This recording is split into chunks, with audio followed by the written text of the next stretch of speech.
Voici les paroles du sage fils de David et roi à Jérusalem. De la fumée, dit le sage, tout n'est que fumée, tout part en fumée. Les humains travaillent durement ici-bas, mais quel profit en tirent-ils? Une génération passe, une nouvelle génération lui succède, mais le monde demeure indéfiniment. Le soleil se lève, le soleil se couche, puis il se hâte de retourner à son point de départ.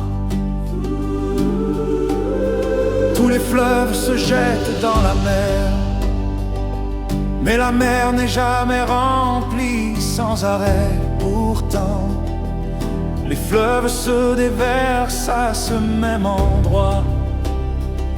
On ne pourra jamais assez dire combien tout cela est lassant.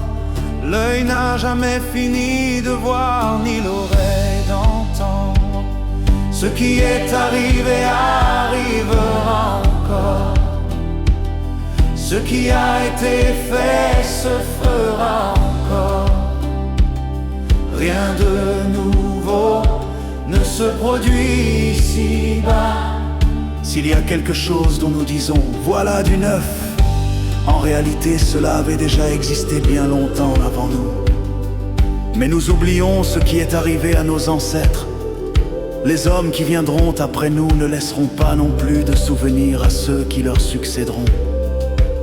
Moi le sage, j'ai régné sur le peuple d'Israël à Jérusalem. Je me suis appliqué à comprendre et à connaître ce qui se passe dans le monde à l'aide de toute ma sagesse. C'est là une préoccupation pénible que Dieu impose aux humains. J'ai vu tout ce qui se fait ici-bas. Eh bien, ce n'est que fumée, course après le vent. Ce qui est tordu ne peut pas être redressé. Ce qui n'existe pas ne peut pas être compté. Je me suis dit, j'ai accumulé bien plus de sagesse que tous ceux qui ont régné à Jérusalem avant moi. J'ai beaucoup enrichi mon expérience et ma compréhension de la vie. Je me suis appliqué à connaître ce qui est sage et ce qui est insensé, ce qui est intelligent et ce qui est stupide. J'ai compris que cela aussi c'est courir après le vent. Beaucoup de sagesse, c'est beaucoup de tracas.